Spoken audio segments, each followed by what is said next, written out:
This is a Renegade Media Network podcast. Finally, the best time of the year has arrived. That would be football season. Don't roll your eyes. You got to quit focusing on the day in and day out craziness that we all focus on. Let your mind relax a little bit. If you love playing fantasy football but struggle to find maybe, the right resource to help you with your research, maybe you keep losing every season, well, I've got you covered. And by that, I mean my sponsors over at Football Insider Edge have you covered. Whether you're a season-long player focused on DraftKings or maybe FanDuel type contests, or if you just like to make the occasional wager each week on a couple of games, make a couple of dollars, the guys at Football Insider Edge provide you with the research tools and the in-depth analysis to take your game to the next level. With their proprietary model, matchup charts, and industry award-winning content, the team at Football Insider Edge have devoted themselves to educating their subscribers, how about that, helping them improve their play, and in a few special moments, which I would like to arrive at one of these moments, winning life-changing money. They are proud of the community they've built through weekly interaction on their Slack chat channel and take great pride in helping others to achieve their goals of becoming better fantasy players. Check this out. As supporters of this show, which they are, and I guess you could say the Liberty Movement as a whole, these guys are that, they are currently offering a 20% discount on any monthly or full season plan on their website. So, of course, to get that 20% off, you need to type in Counterflow. That is your promo code that I'm giving you guys to get this 20% off over at footballinsideredge.com. Once again, footballinsideredge.com, promo code Counterflow. Do it at checkout. Take advantage of the discount offer today. Let's get to the show. You are now listening to the Counterflow Podcast, a place for dissonant voices and unapproved opinions. You get split in fucking half, but I call the hologram graph. But I am the center inside the placenta of math. You clash with cyanide gas and die fast. Rhythmical equivalent of solids, liquid and gas. We smash your sinus with the power of Lord Titus. But I am the virus inside of the iris of Cyrus. Here is your host and humble narrator, Buck Johnson. What's going on, you guys? Welcome back once again to another episode of the Counterflow Podcast. One of my favorite people to talk to, no matter what the situation may be, is our guest today. And I know he's one of your favorite people to hear on podcasts, specifically this one, because I always see the numbers bump up when I get the president of the Mises Institute on here, Jeff Deist. So I reached out to Jeff because he recently gave a speech, a talk in Colorado for a Mises Institute event up there, and it was called The COVID Silver Lining. And I think at this moment in time, with all the craziness surrounding us, and we get into this a bit in the interview, it still feels like maybe we're in a fog of war here. But silver linings, it helps. It helps to maybe refocus things and get a nice perspective on where things are at. Not everything happening is bad. You can always find some silver linings in it. And so we're going to do that. We're going to discuss the COVID moment 2020 and the positives that we can take from that. And Jeff gave a very good talk. I'll link to it in the show notes page for this episode. And we're going to get into what good has come out of this. What do you guys think it is? It seems obvious to me because I don't want to give anything away, but let's just say part of the silver lining is something I actually took part in myself over 2020. And then we get into some strategy talk. What can be done? What must be done as far as maybe fixing things? Can't really do it at a federal level, it seems, these days. Is a state level good? What about a local level in small towns? Can some change be made at that level? And we get into that as well. We reference the wonderful Hans Hermann Hoppe essay, What Must Be Done? And it was actually, I say essay, it was a speech that he gave at the Mises Institute in 1997. And it's been transcribed, of course, into a small little mini book type deal. And I'll link to that as well in the show notes page. So we're going to get into all of that. I should tell you, this is the very first time now. You guys know that I've been featuring all of these podcasts on the YouTube page where you can watch the video of the interview. This is the first time I've had Jeff on when that's been the case. The other times it was just all audio.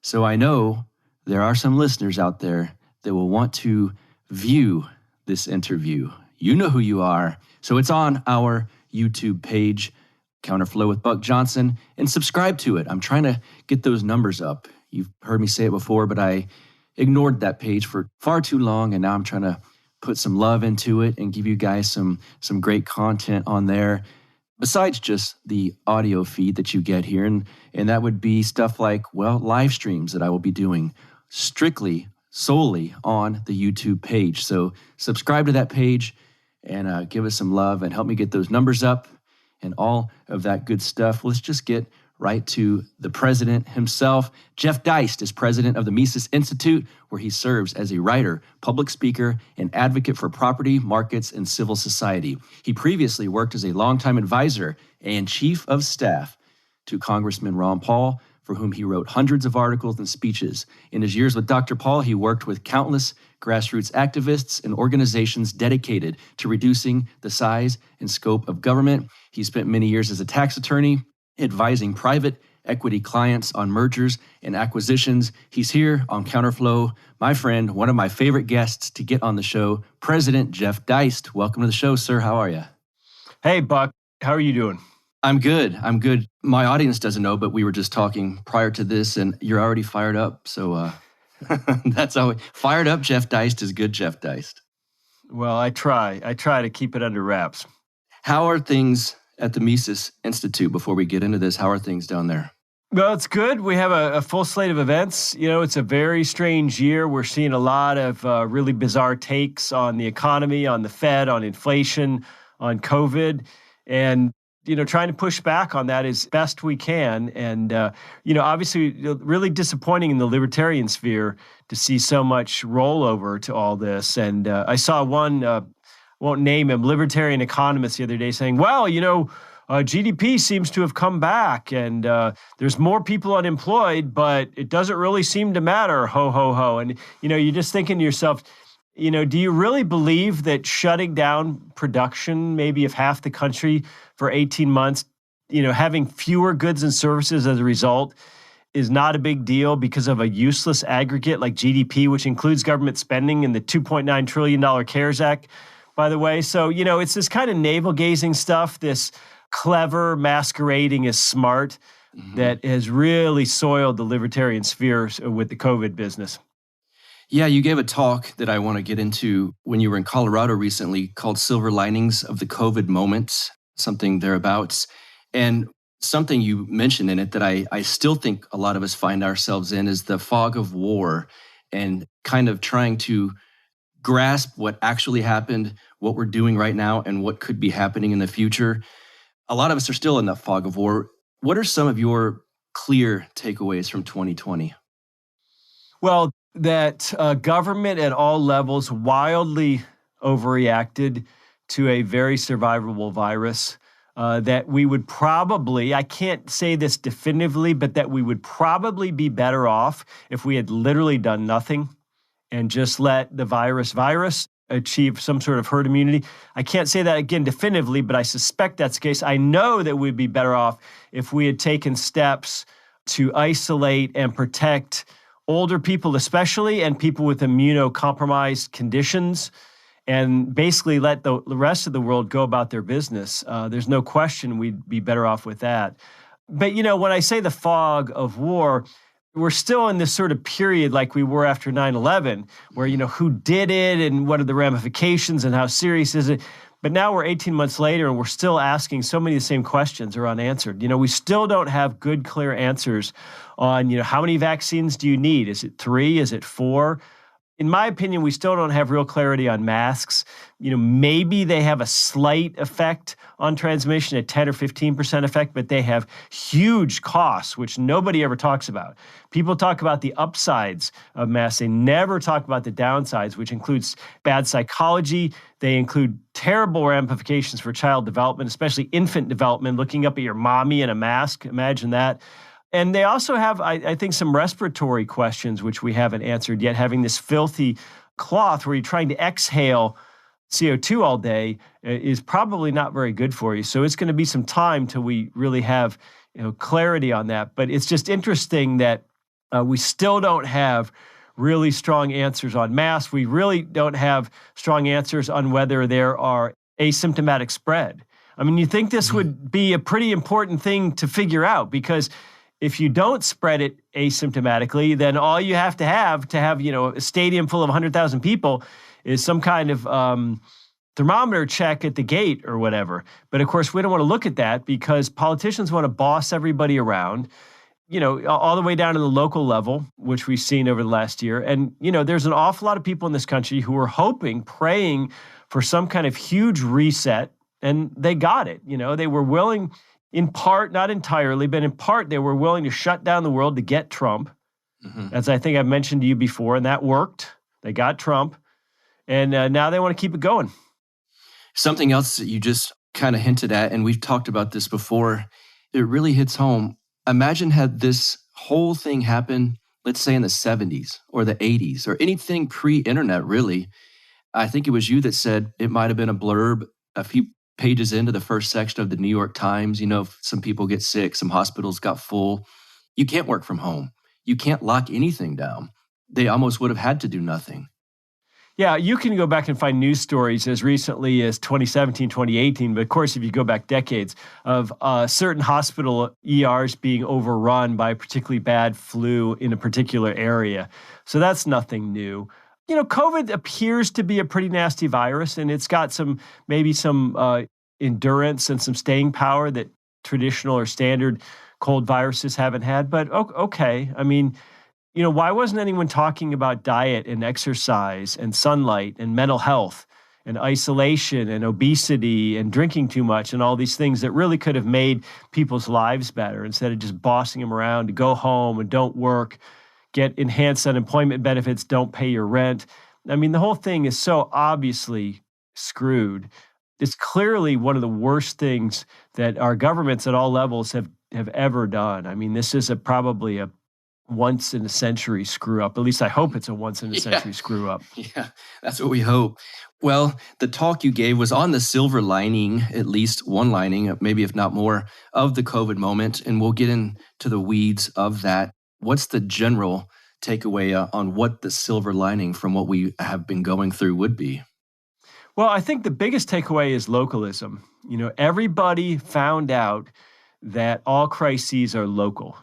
No matter who you are, even if you're the wealthiest person on earth, you have to be somewhere physically.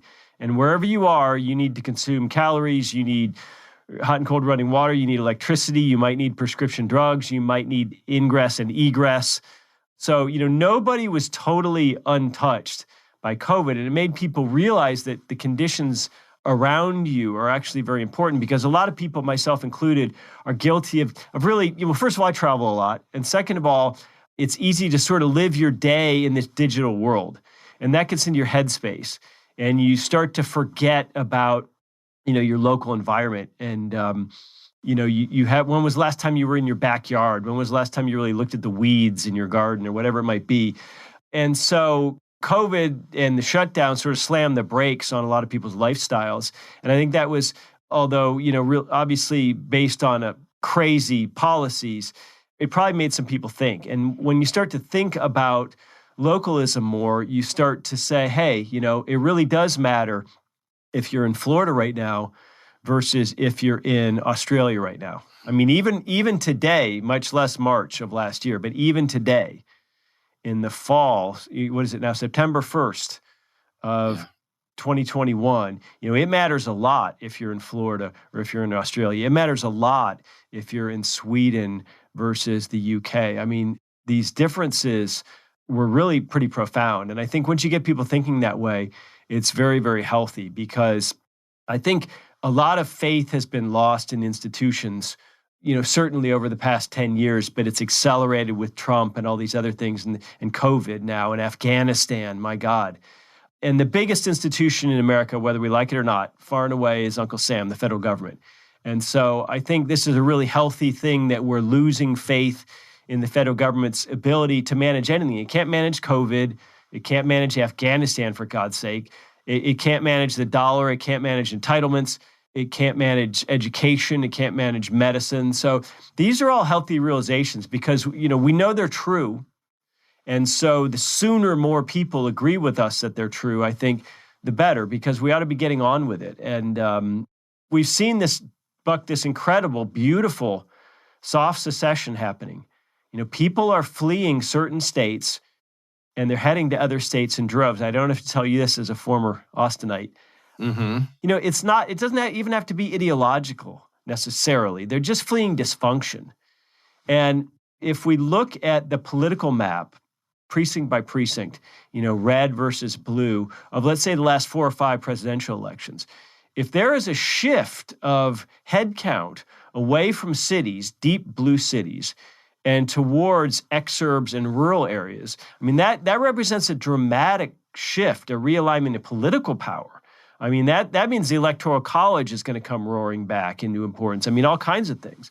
And, I'm not a big believer in the GOP, but, the left is so bad that they have to be stopped. I don't think the GOP is necessarily a way to do that. I think this is more of a cultural issue than anything else. But, this realignment, moving power, political, economic, social, away from cities and towards more rural settings, that's huge. That hasn't happened in America ever, basically. The story of America is coming from colonies to farms to industrial cities to technocratic cities, where people used to move from the farm to Detroit to work in an auto plant, or to Pittsburgh to work in a steel mill. Now they move to Seattle or Silicon Valley or New York to work at a tech company or a Wall Street finance company. So if that changes, if we've started to see a reversal of that, I think that has huge and bad ramifications for the left. Yeah, and something that's my wife and I try to wrestle with, and I just can't figure it out yet. Who's coming here? And even to our little town from crappy, shitty blue Austin, who's coming to this red little town? For instance, today in Texas, a few laws changed, and one of them being concealed carry is now a thing, and the abortion laws changed. And, concealed carry, I believe, without a license is what it was. And the abortion laws were tightened a bit. And there's a lot of internet outrage from the left on how horrible Texas is now. There was a hashtag, something like Texas Taliban and things like that. Yet everyone's fleeing here. They're fleeing from blue states to here. And I guess my my large worry is that it's people that maybe don't realize why they left a blue state, and they think that their politics weren't part of that, and that they could bring the politics here and make this a better place. Or, for instance, I'm certain there's people that move to my little town that think, oh, it's full of rednecks and we can change that. And my wife and I went to a very small town, even much smaller than this, to an old honky-tonk bar full of normal, nice people that just sat and chatted with us. And when she reported this to an Austinite friend, the friend said, oh, that's such a cool place, but there's so many Trump voters there. It must be terrible. Mm-hmm. And so I'm still trying to figure out who's moving to Texas. It's like a step-by-step process. They'll leave New York or California, move to Austin because they think, well, we can deal with that. And then that gets bad. And then they move out of Austin. Do you have any sense as to, is it the bad blue state people moving to places like mine and possibly yours? Or are the people with common sense that say, this Gavin Newsom's created a hellhole here and I've got to get out of it? Yeah, it's hard to say. It's interesting you bring up the term redneck. That's the one slur that's still acceptable in American society today. It's actually encouraged, of course, against a group. I think what you're going to see here is whether or not all these, especially tech companies moving people and facilities and headquarters to Austin especially, are going to flex their muscle over this abortion bill. You have a very weak governor, as you know. And, if they start saying, like Delta flexed its muscle in the state of Georgia, where it's a huge employer, over a voting rights bill, or a voting ID bill or whatever it was. Maybe some of these tech companies will try to do the same. But, it's the situation's a little different because you moved to Texas pretty recently and you presumably moved there because you thought it was a better climate economically or whatever for your workers to buy houses and all that. So, it'll be interesting. So far, it doesn't look like Texas has gotten bluer if we look at the 2020 election versus the 2016 or the 2012, at least at the statewide level. I'm sure it's gotten bluer in areas. I know Tarrant County has gotten awfully blue where Dallas is. Yeah. Obviously, Austin has always been super blue. Houston's very blue now. So the bottom line for Texas is it was headed blue. Yeah. So this new realignment that's happening across America with a bunch of people moving from Texas, it might help thwart that. And if it doesn't, I think then, your fate was that way anyway. Yeah, that's a good point. Maybe that would be the silver lining then. You often talk about, and I've stolen this idea from you, I believe you got it from Steve Bannon, but post-persuasion America, and I gave a chat up in Oregon, talk about that kind of thing. Do you think generally we are past persuading folks with facts, charts, logic, reason? Because a lot of people in our circles do like to rely on logic and reason. Do you think we're past that generally? Well, I don't think we're past it. There's always new young people coming up, and there's even people who in middle age or old age have an awakening and change their worldview or their politics. I mean, that happens. But the question you have to ask yourself is, what's the most efficient use of time and energy and resources? And on that sense, I mean, maybe I'm jaded because I'm, spend time on Twitter. Maybe that gives me a distorted view of the left. But from what I can tell, the chasms between some people, and we even see it on vaccines, sure feel like they're too wide to bridge anymore. And so the question becomes, is trying to bridge that chasm the wisest use of your time and energy, or is trying to unyoke yourself politically a wiser thing? I mean, you left Austin. In a sense, that was your own, action of mini secession. And you did that because you thought it would better your life or your circumstances probably on multiple levels. And so you multiply that by millions and millions of people. And I think you get an obvious answer staring you in the face, which is that if we're all at each other's throats, why don't we just make it so that people who don't live in Texas don't have to worry about Texas abortion laws? I mean, that strikes me as the sensible approach, and that people can leave Texas if they do disagree with Texas abortion laws. But instead, we have this one-size-fits-all mania. And there's an economist who writes for Bloomberg named Noah Smith. He had a Twitter thread, I guess it was today, maybe yesterday, about how, we're not going to break up as a nation. And finally, here's what we have to do to get these deplorables in these red states to, come out of the Neanderthal period. And so it was obviously a thread full of condescension. But what was more striking than the condescension was that this isn't Hoppe saying that we need to let these people go. It was quite the opposite. It was clear that he doesn't intend to allow anyone to be unyoked from his preferred political program. And so, I think that's what we ought to be talking about avoiding. And I mean, if you look at Florida, you look at the growth there, you look at Texas, you look at Montana, Idaho is booming, Arizona is booming, Tennessee is booming. There's a real opportunity here for a realignment. And I don't want to vanquish the left. I wish the left well. I don't think big government works. I don't think the whole panoply of left egalitarian woke policies work. I don't think banning guns and having abortion up to the last day and having open borders, I don't think those things work. I don't think those things are right. But if that's what other states want to enact for themselves, I absolutely would accord them that freedom. Let me tell you guys about your one-stop shop for all things CBD related, and that would be PalomaVerdeCBD.com. That is PalomaVerdeCBD.com, where naturally they are a sponsor of this show. So there's a promo code, which is BUCK, B-U-C-K. If you use that over at PalomaVerdeCBD.com, you will get 25% off of your order. Everything over $75, that is. So that's the stuff I got to tell you up top. Now, I want to tell you, other than supporting this show, which I'm assuming you'd like to do, I'll tell you some other reasons why you should shop there. For one, they opened a brick and mortar store right before the government lockdowns happened, which basically wiped that part out. So they're online only now. So you got to feel for anyone that was a victim of government overreach like the lockdowns, and that's what these guys were. But they're a really wonderful couple. They're very good people, very like-minded into this kind of same stuff, the weird stuff that we're all into.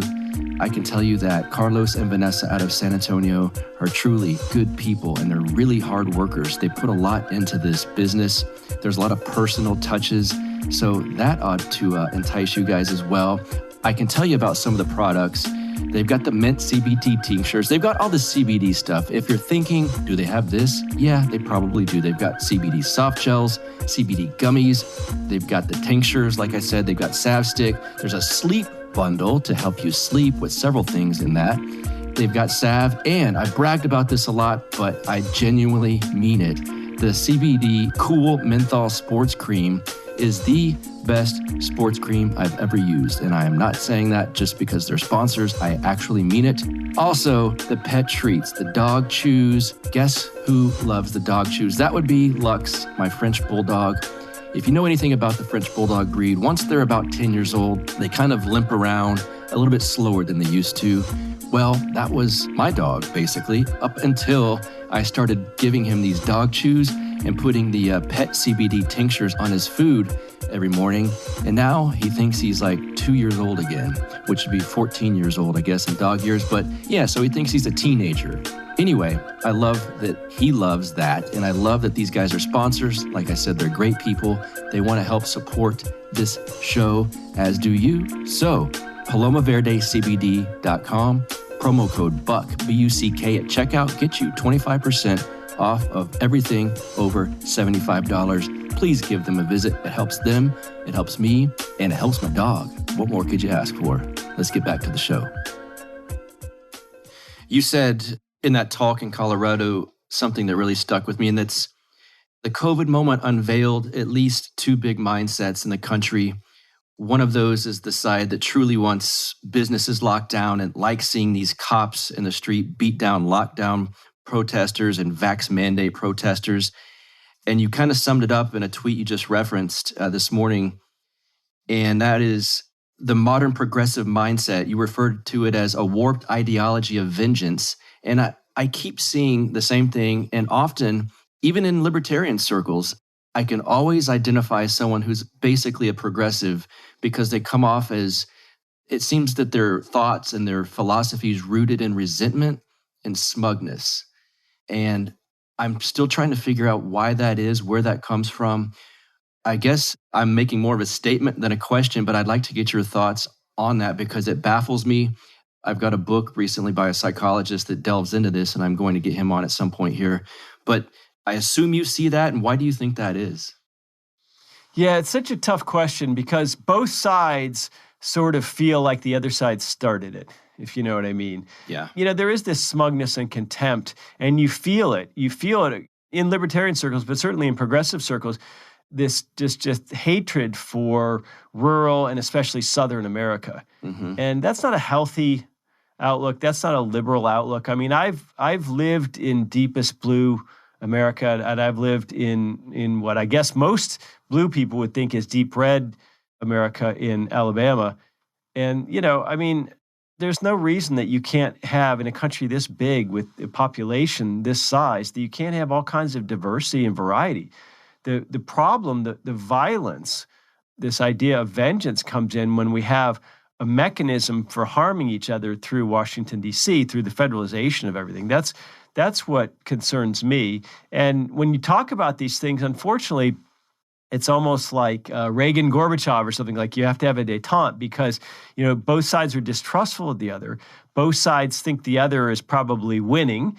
And, you know, when you think that, you think, well, why should I yield an inch to these people? We need to defeat them rather than walk away from them. And, you know, that would be a Pyrrhic victory, even if it could be obtained. And I think if you're liberty-minded, you're even more of a minority than anybody on the, you know, woke progressive left or the, you know, let's say Christian right. You're way more of a minority than either one of those groups. So, you know, universalism is the downfall, I think, of ideology, because this idea that you have to impose your way on everybody else, and that, basically the social democracies of the United States or Western Europe are it. That's the blueprint. That's the model the whole world has to kneel to. We're kind of doing that at the state level here in the U.S. DC is an imperial power amongst the 50 states, and it bosses us around just as much as it's an imperial power with respect to Afghanistan or any place else. And we ought to view it that way. And it strikes me that progressives could have so much of what they want right here, right now, if they were just willing to let go of some of that power and authority over the red states. I mean, they could really, if we just had a more aggressive degree of federalism in this country, they could have, the whole panoply progressive wish list. They could have that right now in New York, in California, in Oregon, in Washington State. And they choose not to because they just want to fight it out and federalize everything.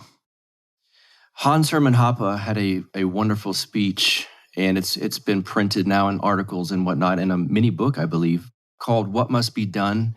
And I think it's from 1997, but I find when I listen to it, it's still, he was very prescient. Obviously, he still is quite brilliant, and I really like some of the ideas in that. It's a lot of stuff. A lot of ANCAPs and libertarians don't even think in terms of, I bet Hans Hermann Hoppe would be willing to work through the electoral system at a local level, or, because that seems, oh my God, that's taboo, that's force and whatnot. But can you talk about, kind of summarize what the gist of what Hans Hermann Hoppe was getting at with his speech, What Must Be Done, and how we can actually use some of that? Yeah, it's interesting because Rothbard wrote a bunch of strategy memos over the years. He has 4 or 5 of them, which are really enduring. And you go back and read them and you go, wow, it feels like all those same forces or themes are still in effect today. And so when Hoppe gave his speech, it was actually a talk at a Mises Institute event in 1997. He laid out, this sort of formula or blueprint for advancing our cause. And when I went back and read it recently, I was blown away by how much of that seemed prescient, as you say, and how much of it seemed just absolutely on point and relevant today. So he goes through, basically a big discussion of how national elites, certainly governmental elites, are actually a pretty tiny fraction of any population. And so their whole standing is based on this sort of popular will and this sort of popular support that grants them legitimacy and credibility. So he says if you undermine that, that's actually a bottom-up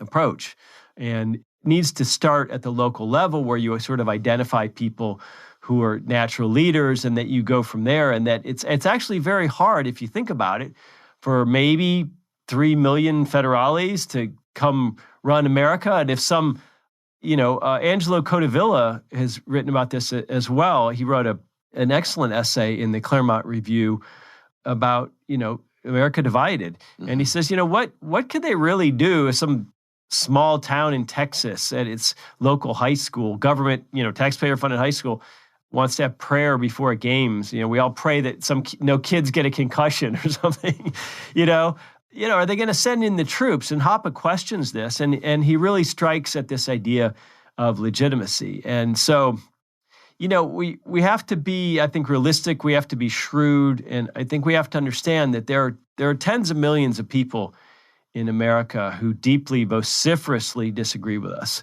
who believe in the state basically as a religion, and politicians as clergy.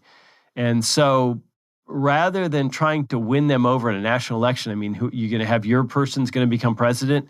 I really like the Hoppian approach. I think it's fascinating, and I'm happy to get that link for anybody who's interested. Yeah, I will link to it for sure in the show notes page for this episode. It talks about things that might sound, I don't know, they will ruffle some feathers, I suppose. Something like local public servants not being able to vote on tax hikes, tax cuts. I actually totally agree with that. Even before I read this, you and my listeners probably know I am a firefighter for a city which I will not say the name of, but I've often said I should not vote in that city's election. I should not be able to, as far as people that are promising to give the fire department more money or to raise taxes on anything like that. I shouldn't do it because it's a conflict of interest. What are your thoughts on that, Jeff? Well, we have examples of this in federal and state law. For example, there are public sector unions which are not allowed to strike because they are considered, their going on strike is considered a risk to, public safety or public health. So we have examples of this where if you work for the government, certain rights are diminished. We also have, unfortunately, the flip side of that, whereas if you work for the government, certain rights are enhanced, like qualified immunity sometimes. Yeah. But, the idea that direct tax consumers in the form of government employees, state employees, shouldn't vote, I don't think that's radical in the slightest. I think that's right on. And I'm asking you some of this because I am actually considering here in Lockhart at some point running for a local office. And I got to brainstorm on what ideas will sink me and what ideas may not. The ideas of property owners being the only ones to be able to vote on property tax. What are your thoughts on that? Yeah, that would make a lot of people howl. Obviously, it makes perfect sense. We've seen, if you're a property owner and you're a landlord, you've seen in the last year and a half what the federal government thinks of your property rights. Yeah. With this CDC rent moratorium. And here's the thing is people don't want to hear this, but liberalism is rooted in property. If you go back and read Mises' great book, Liberalism, which is really, to me, a blueprint, that along with Nation, State, and Economy, which were written both in the interwar years, within 10 years of each other. I think those two books, and they're both pretty short, those two books are the greatest blueprint for, just a reasonable, free, happy, prosperous society that any bureaucrat or politician could ever read. And they're both radically decentralist. I think both those books are a little bit misunderstood, that, Mises was talking about a liberal nationalism. Now that, and most of your left liberals today would say, well, that's a contradiction, an oxymoron. But he cared very much about natural identities. He was very concerned about political minorities. And libertarians ought to start to think of themselves a little bit more as political minorities, by the way. He cared a lot about linguistic or ethnic or any kind of minority in society and political minorities. He cared a lot about political minorities. He said, when you have these wars and you have these conquests, you end up with these kind of, newly drawn maps of what constitutes a nation. And we've seen that with Iraq, for example. We've seen that in the Middle East. And, oftentimes it pits different groups against each other politically, because there's a national government. And so the minority group is forever being imposed upon. And I think that those are really important things to consider. There's actually a line in liberalism where Mises says, if I could, distill the entire liberal program down to a single word, it would be property. And so from that flows so much of what we know. It's property itself flows from self-ownership. So this idea that property or mere property or mere economic concerns or economic rights are not nearly as important as individual or personal rights, that's actually, wrong. The truth is that those two things are inseparable. And you might find that, a significant minority, I'm not going to say a majority, but you might find that a pretty significant minority agreed with you if you ran on a platform, among other things, of only letting property owners vote on property taxes. You might find that you have more support than you think. Yeah, we might be able to see that at some point here in the near future. Let's talk about second, third, fourth order effects from the COVID moment, from the lockdowns. Do you have any insight on stuff we might be seeing here in the near future or maybe in a few years down the road? I think a lot of people, especially the ones that were pro-lockdown, haven't even considered second, third order effects. But yeah, well, the health stuff, I'll leave that to someone in the field. But I mean, we know that people got fatter, they drank more, there were fewer cancer screenings, little kids had a very rough time psychologically at home or at school. Young adults, 18, 20, 22, had a failure to launch on time. So we know that all of those things, the social isolation, the psychological damage, those will all have ripple effects for years and years and years. I mean, that's almost incalculable. Now, what's a little closer to home for me is the economic effects of when you shut down half the world or half the production for a year and a half or a year, whatever it is. That's hugely deflationary first and foremost. But then on the other side, you have both fiscal and monetary policy just gone completely insane, trying to do anything possible to offset that deflation and create inflation. So you have these two twin but opposing forces at work. It's it's clear that they're going to make sure the inflationary side wins. So I think you're going to see over the next decade that price inflation, consumer price inflation, not just asset inflation, is not going to be nearly as contained as it was in the decades of the 2010s. Now, in the 2010s, after the crisis of 2008, they managed to mostly contain inflation to assets, to equities and housing and other type, some commodities, certain assets. But this time around, I think we're already seeing that it's going to go more into prices because I think the assets have already been bid up so much. So I think that's going to be one dramatic effect. I think the other is that, people forget about this, but a lot of people didn't have income or didn't save money or didn't do the usual things they do for a year or a year and a half. And, if that happens when you're 25, that has ramifications in terms of your net worth when you're 80, right? And Mark Spitznagel talks about that very thing in his new book, which is called Safe Haven. So you're going to see the economic effects from people not finishing degrees, from people losing jobs, from people closing businesses and restaurants. All of this is, usually you throw a pebble in a pond and see the waves ripple out. Here, this time we threw a huge boulder in a pond, so the ripples are going to be bigger and longer felt. Would there, in your mind, be any opportunity with these things coming to, Hoppe talked about buying up public assets and public government buildings with a financial collapse if that were to happen? Is there some kind of silver lining to that where you could almost see privatized communities at all? Do you see that as a possibility? Well, I'm not sure. If crime keeps spiraling, I think you're going to see a lot more of what we might call private communities. No question about that. And that's an uncomfortable truth, is that crime rose, especially in cities, unbelievably in 2020 relative to previous years where it had actually been on the decline. So that's kind of an unhappy, another unseen statistic from the COVID year is criminality. And a lot of that just comes from, of course, boredom and people being idle. So that I think that was to be expected. There's going to be all kinds of opportunities. I think a lot of people will get very, very rich in the 2020s, just like the 1920s, because I think it'll be a hugely speculative decade. I think people who figure out how to hedge or outpace inflation will get rich. I think people who figure out a lot of techie things, which were already, happening before COVID, will get rich. But what bothers me about it is that, there'll be so many brilliant people spending all their time trying to figure out how to game capital markets, as opposed to actually trying, using their brainpower to spend all their time trying to figure out how to bring a better good or service to the rest of us. So I don't like that. I know that it's a little bit of a left-wing trope to talk about the financialization of the economy, but there's a hell of a lot of truth to it.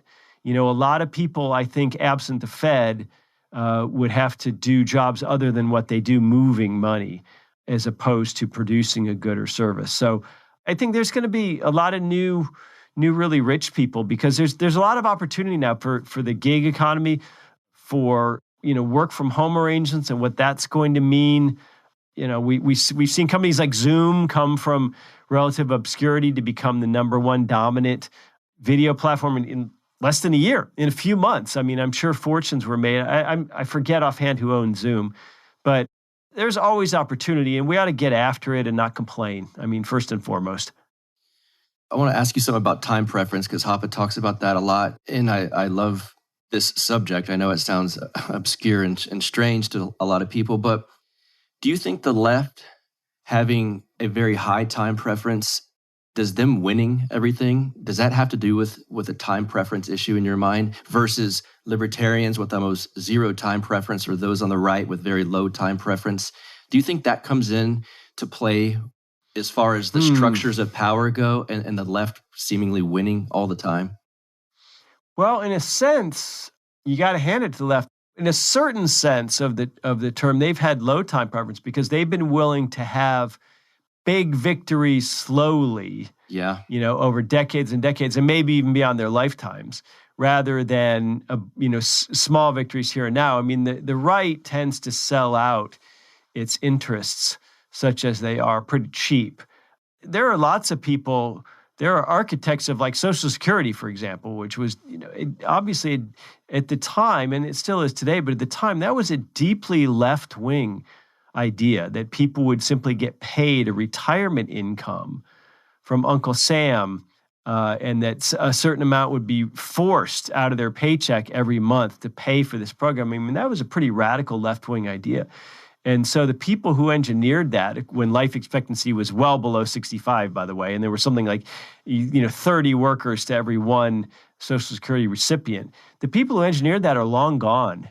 They're dead and buried, but yet they did something that lasted and is going to cause us tremendous problems, by the way, well beyond their lifetime. So I'd like to see us have that same degree of faith in what we're doing, to say, hey, some of these things that we're working on may not bear fruit now, but maybe they will beyond our lifetimes. And I think that's a good way to live in general.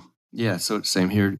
When it comes to understanding structures of power or possibly how to make some positive change, what frustrates you most with libertarians as far as actually trying to achieve some of these things or working in a productive manner in the right direction? What frustrates you with libertarians in that manner? Well, that's a good question. I guess first and foremost, it would be the universalism, this idea that we need to have the same political structure everywhere in order for liberty to win. I think real liberty is allowing people to have as much say over their lives as possible. And while I would prefer no government whatsoever, if we're going to have it, I would prefer it be as local as possible. Because I feel like as an average person, I have a lot more ability to control or influence local politics than I do, regional or state or national or, God help us, international. So I think that's first and foremost, that liberty is letting other people live as they see fit so that you might live as you see fit. And letting other people live involves things that, may seem illiberal to you as a libertarian. So that's first and foremost is that decentralization and liberalism and tolerance have a price. They have a heavy price. That means you have to leave other people alone even when you don't like what they do.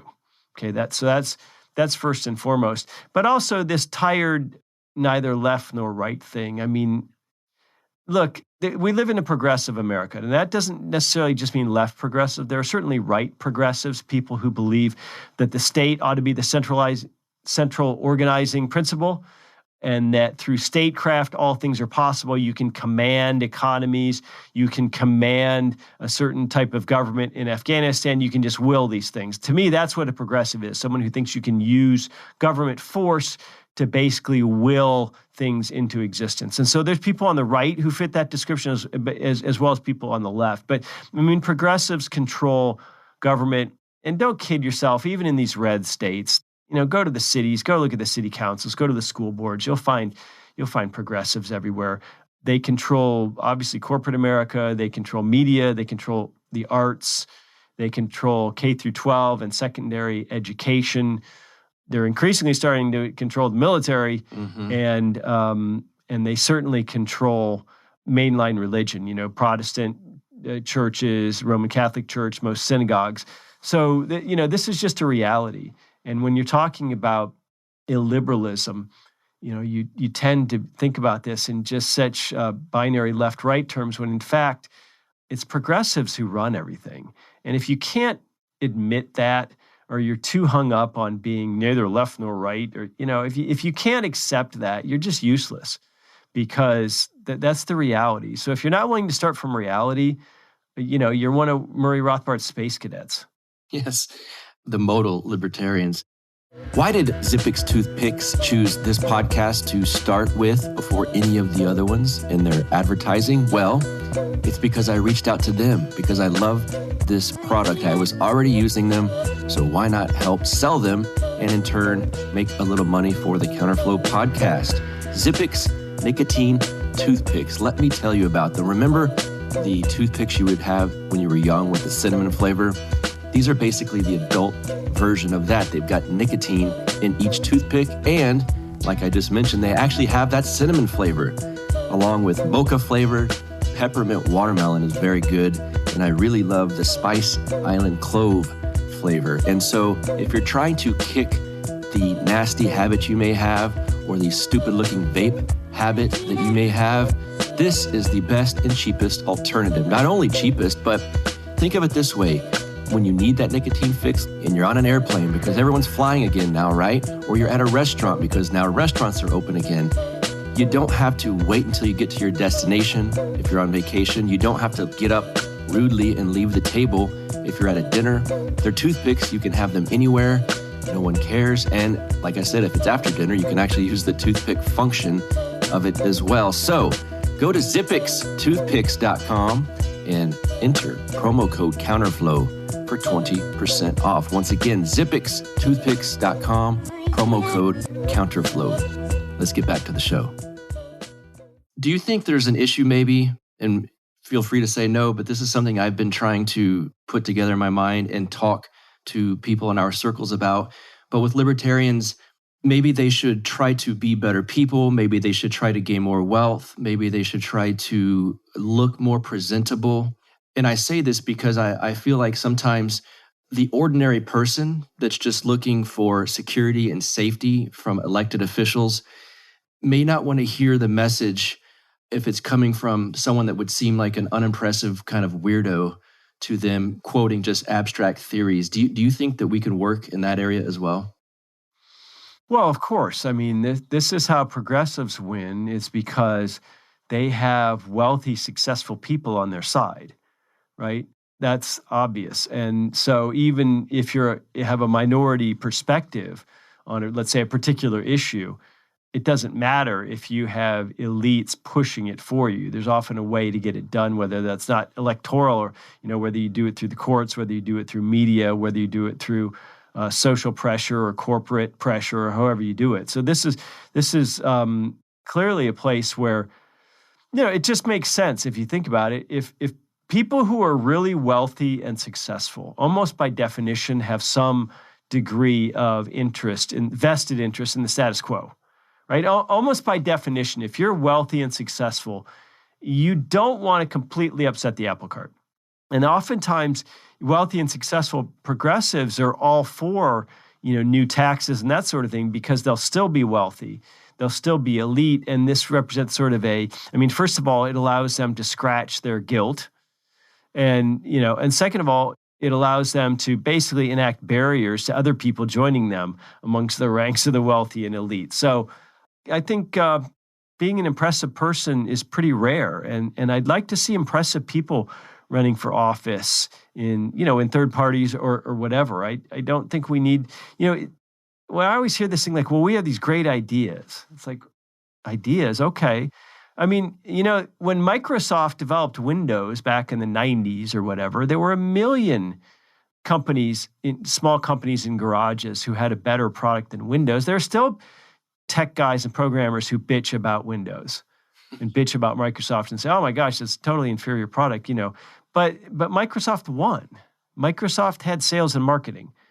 And so this idea that the best ideas will win out, I think that's a pretty dangerous mentality. That's not a very smart way of looking at history or politics. That's not how things normally work. I always, have a little pause when I see someone say the marketplace of ideas. I mean, like there's no weight on the scale there. Give me a break. I mean, it's not like kids are assigned Hoppe just like they're assigned Rousseau, right? I mean, the thumb's on the scale. So we have to be a little more guerrilla in our thinking. And I think that starts with, getting some elite people interested, people who have enough money and power in society that they're willing to take a risk and go out on a limb and do something for liberty. A lot of people in our circles look at you as a type of leader. I mean, you are the president of the Mises Institute, and that's looked highly upon by many of us. I guess we're, wrapping here shortly. What if you could just give any advice or get anything off your chest to people listening that you wish would get out there louder? What would that be?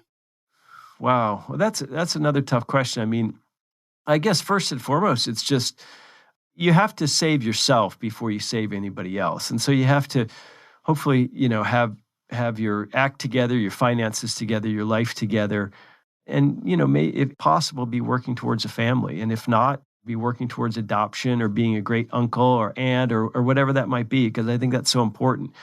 We tend to forget about kids in this whole equation. We tend to forget about the next generation. And the left's done a great job of super wokeifying all these, 20-somethings. And so now, young kids, grade school kids are being taught by, super woke teachers who are, basically inculcating them with left progressivism. And so we haven't done a very good job of fighting back against that. So I think we can all do a little bit of that, I think, in our personal lives. And books, you host one of my favorite podcasts, the Human Action Podcast, where you guys always go over books, some short, some deep and long. Give some book recommendations to my listeners. Oh, man. Well, there's a lot of great stuff out there. Right now, I'm reading a book called Class by Paul Fussell. It's about class divisions in America, written in the 80s, but still really good.